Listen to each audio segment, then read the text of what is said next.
है गाइस, माहौल जबरदस्त शानदार। आइए चैप्टर नंबर 15 असेसमेंट, छोटा सा चैप्टर है सर, 2 पेज का चैप्टर है सर। आइए सर देख लेते हैं सर असेसमेंट के सेक्शंस क्या क्या कहते हैं sir. Section number 59 self assessment. इस सेक्शन में लिखा है कि every registered person shall self assess the tax liability and shall pay the tax after filing the at the time of filing the return। Clear, वो return खुद furnish करेगा, खुद tax liability निकालेगा सर।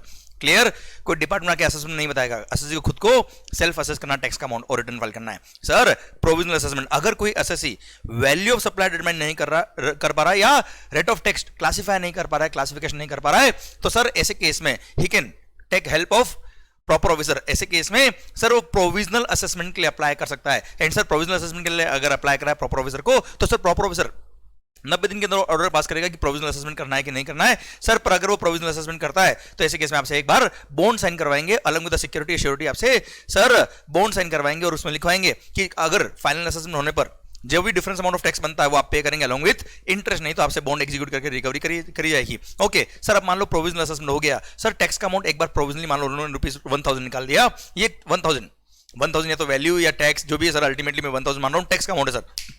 तो सर वैल्यू या rate of tax में कोई गड़बड़ है या कोई आप डिटरमाइन नहीं कर पा रहे होते, ऐसे केस में प्रोविजनल असेसमेंट के लिए आपने अप्लाई किया, प्रोविजनल असेसमेंट अगर ऑफिसर ने कर दिया, प्रोविजनल असेसमेंट का ऑर्डर उसने पास कर दिया, तो सर ऐसे केस में जब तक कि फाइनल असेसमेंट नहीं हो जाता तब तक आप वो प्रोविजनल असेसमेंट का अमाउंट जो उसने बताया है उतना पे करेंगे। Clear. And sir final assessment करने का टाइम दे रखा है उनको कितना, जिस दिन प्रोविजनल असेसमेंट का ऑर्डर पास किया है सर उसके 6 मंथ के अंदर वो फाइनल असेसमेंट करेंगे। पर अगर प्रॉपर ऑफिसर को टाइम लग रहा है तो ऐसे केस में एडिशनल कमिश्नर और जॉइंट कमिश्नर के पास पावर है कि वो चाहे तो 6 महीने का टाइम और एक्सटेंड कर सकते हैं। एंड सर कमिश्नर के पास पावर है कि further up to 4 more years तक का टाइम वो और दे सकते हैं for final assessment in case of GST.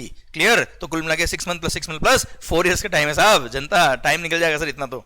Okay sir, अब ऐसे केस में मान लो फाइनल असेसमेंट हो गया, अब सर प्रोविजनल असेसमेंट आपका हुआ था मान लो ₹1000 इज द टैक्स का अमाउंट, फाइनल असेसमेंट हुआ कितने में, 1000 में, बात खत्म सर, कुछ नहीं करना, बॉन्ड कैंसिल कराएंगे, भारत माता की जय हो जाएगी। पर अगर सर टैक्स का अमाउंट निकला कितना 1200 और सर आपने पे किया था कितना 1000 के हिसाब से, तो सर 200 जो डिफरेंस अमाउंट ऑफ टैक्स है, तो जितने महीने तक आपने गुड्स क्लियर करी, गुड्स सर्विस जो भी थी सर, उनका डिफरेंस अमाउंट ऑफ टैक्स जो बनता है 200 के हिसाब से सर वो आपको पे करना पड़ेगा, वो भी अलोंग विद इंटरेस्ट। इंटरेस्ट कब से, रेस्पेक्टिव मंथ में जितना सप्लाई किया होगा उसकी due date of making payment of tax जो था रेस्पेक्टिव, वहां से आप डिफरेंस अमाउंट ऑफ टैक्स पर इंटरेस्ट के साथ टैक्स पे करेंगे सर।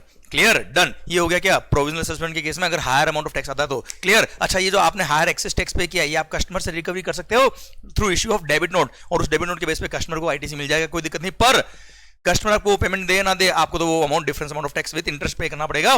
पर अगर मान लो फाइनल असेसमेंट हो गया कितने में 700 में sir, difference amount of tax 300 रुपए जो आपने एक्स्ट्रा पे किया है वो आपको रिफंड मिलेगा, but refund will be allowed only subject to provisions of doctrine of unjust enrichment. और अगर आपने प्रूव कर दिया एक्सेप्शनली कि वो बर्डन आपने बोन किया, आपने कस्टमर को पास ऑन नहीं किया, तो आपको रिफंड मिलेगा, नहीं तो आपके कस्टमर को मिलेगा। पर कस्टमर ने अगर उस टैक्स का आईटीसी क्लेम कर लिया तो there is no point of refund at all. और सर अगर मान लो कोई पर्सन रिफंड लेने नहीं आता है तो ऐसे केस में this amount will be credited to the consumer welfare fund. पर मान लो आपने प्रूव कर दिया यू आर एन एक्सेप्शन, या आपके कस्टमर ने प्रूव कर दिया ही इज द एक्सेप्शन, उसने रिफंड के लिए अप्लाई किया, तो अब रिफंड के लिए जो उसने अप्लाई किया उसके 60 डेज में अगर रिफंड नहीं मिला तो ऐसे केस में सर 61st डे से इंटरेस्ट पे करेगा डिपार्टमेंट, कितना 6% पर annum simple interest number of days के हिसाब से सर। Clear, done. अच्छा, 2 साल के अंदर रिफंड के लिए अप्लाई करना पड़ेगा, ये बात हम ऑलरेडी रिफंड वाले चैप्टर में बात कर चुके हैं सर। आइए सरकार, सर ये था क्या प्रोविजनल असेसमेंट, और हाँ जब सारा टैक्स वगैरह डिफरेंस क्लियर हो गया उसके बाद में सर क्या हो जाएगा, बॉन्ड कैंसिल हो जाएगा एंड सर सिक्योरिटी जो भी होगी वो रिलीज कर दी जाएगी। भारत माता की जय। सर एक और बात आप ध्यान रखिएगा, वैल्यू ऑफ सप्लाई या रेट ऑफ टैक्स में कोई डिफरेंस है, कोई दिक्कत आ रही है तो ही प्रोविजनल असेसमेंट है सर।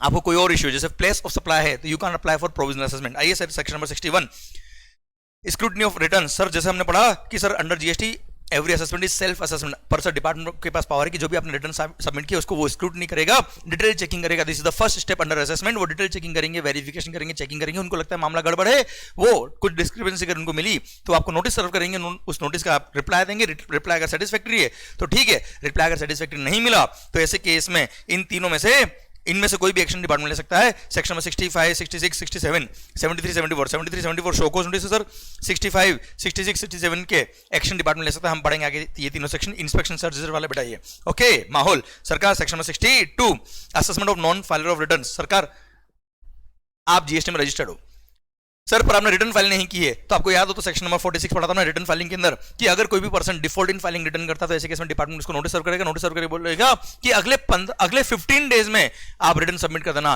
पर अगर उन 15 डेज में उन्होंने रिटर्न सबमिट नहीं किए तो ऐसे केस में क्या होगा भाई, सर ऐसे केस में डिपार्टमेंट के पास पावर है कि वो चाहे तो प्रॉपर ऑफिसर के पास पावर है कि वो अवेलेबल इंफॉर्मेशन डॉक्यूमेंट रिकॉर्ड के बेस पे अपना बेस्ट जजमेंट करके असेसमेंट ऑर्डर पास कर देगा। ध्यान देना बेटा, सर यहाँ पे वो असेसमेंट करने का जो पावर दे रखा है वो कितने टाइम ड्यूरेशन के लिए कर सकता है?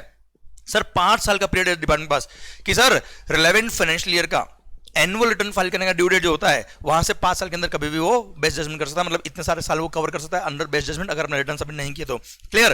पर मान लो बेस्ट जजमेंट असेसमेंट का ऑर्डर पास हो गया अंडर सेक्शन 62, पर उसके 30 दिन के अंदर अगर आपने वैलिड रिटर्न फाइल कर दिया, सर सारा टैक्स, इंटरेस्ट, लेट फाइलिंग फी जो भी था आपने पे कर दिया, तो ऐसे केस में ये जो बेस्ट जजमेंट असेसमेंट का ऑर्डर जो इन्होंने पास किया वो ऑटोमेटिक हो जाएगा, विड्रॉ हो जाएगा। भारत माता की जय हो जाएगी सर। मतलब 30 दिन का मौका आपके पास और है सर, उसके बाद कुछ ना हो पाएगा। सर आइए section number 63 assessment of unregistered person. मान लो आप लायबल फॉर रजिस्ट्रेशन हो पर आपने रजिस्ट्रेशन नहीं कराया, या आपका रजिस्ट्रेशन डिपार्टमेंट ने क्या कर दिया है, कैंसिल कर दिया है, कुल मिला के आप रजिस्टर्ड नहीं हो पर you are making a taxable supply, जबकि आप पर जीएसटी की लायबिलिटी आती है and you are not registered at all. तो ऐसे केस में अगेन डिपार्टमेंट पास पावर की हो चाहे तो अपना बेस्ट जजमेंट असेसमेंट करके आप ऑर्डर पास करके सर टैक्स लगा सकता है और आपसे रिकवरी कर सकता है। पर हाँ, उससे पहले अपॉर्चुनिटी बीइंग हर्ड देगा by issue of notice, by issue of notice they will tell you कि सर हमारे हिसाब से आप पे लायबिलिटी आती रजिस्ट्रेशन की, इतना टैक्स इंटरेस्ट पेनल्टी बनता है, why should we not recover this amount. Sir आप रीजन बताइए। अब सर आपको 15 दिन का टाइम मिलेगा, 15 डेज मिलेंगे आपको टू फर्निश हिज रिप्लाई। आपका रिप्लाई कंसीडर करने के बाद वो देखेंगे कि सर उनको रिप्लाई सेटिस्फैक्टरी मिला कि नहीं मिला, एंड उसके बाद वो ऑर्डर पास करेंगे। और ऑर्डर जो पास किया उन्होंने सर अगेन सर उस ऑर्डर में कितना पीरियड वो कवर कर सकते हैं, अगर उनको लगता है टैक्स पेबल है तो अगेन वही 5 years from the sir due date of filing annual return for the relevant financial year, वहां से 5 साल के अंदर ये ऑर्डर पास हो सकता है सर अंडर सेक्शन 63। आइए सेक्शन 64 समरी असेसमेंट। बहुत ही अच्छा सेक्शन है सर ये। अगर डिपार्टमेंट के पास सर डिपार्टमेंट के ऑफिसर को ऐसा लगता है कि सर आपकी टैक्स लायबिलिटी बनती है, there have evidence, plus second thing उनको ये डर है कि सर अगर इंस्टेंट इमीडिएट एक्शन नहीं लिया तो असेसी भाग जाएगा, there is a chance of absconding of the assessee sir, या इंसॉल्वेंसी वो डिक्लेयर कर देगा सर।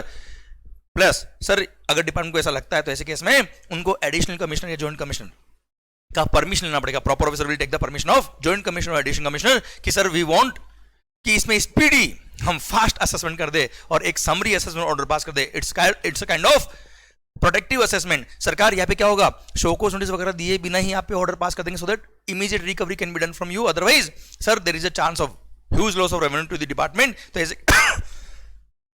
ऐसे केस में डिपार्टमेंट आप पर समरी असेसमेंट ऑर्डर पास कर सकता है। पर सर अगर समरी असेसमेंट ऑर्डर पास कर दिया है तो सर उसके बाद एसएससी को लगता है कि सर मेरे साथ बड़ी नाइंसाफी हुई, तो ऐसे केस में he can apply to the joint commissioner या एडिशनल कमिश्नर कि भाई मेरे साथ ये क्या कर दिया, तुमको लगता है मैं भाग जाऊंगा, मेरी मिट्टी मेरा देश छोड़ के भाग जाऊंगा, ना हो पाएगा। सरकार और assistant commissioner sorry additional commissioner या जॉइंट कमिश्नर जिसने परमिशन दी थी उसको रियलाइज होगी नहीं गलती हो गई साहब, ऐसा समरी असेसमेंट ऑर्डर पास नहीं होना चाहिए था।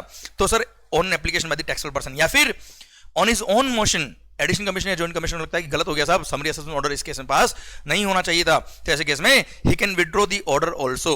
क्लियर? एडिशनल कमिश्नर या जॉइंट कमिश्नर उस ऑर्डर को विड्रॉ भी कर सकता, but after withdrawing this order immediately sir a notice will be served under section number 73 और 74, क्योंकि लायबिलिटी तो एग्जिस्टिंग थी, there was evidence that there may be tax liability, इसलिए सर इमीडिएटली वो ऑर्डर विड्रॉ करने के बाद सर सेक्शन नंबर 73 और 74 एज द केस में भी shall be followed. Clear? Done sir. ये हो गया क्या, सेक्शन नंबर 64 खत्म, ये पूरा चैप्टर खत्म होता है। अब सर एक समरी के लिए just different type of assessment which में be conducted by the department against the taxable person. Sir कि इस तरह के क्वेश्चन भी आए हुए एग्जाम में एक दो बार। तो there are 3 types of different assessment which में be conducted by the tax authorities. First है क्या, scrutiny assessment, then best judgment. 2 section थे सर इसके अंदर।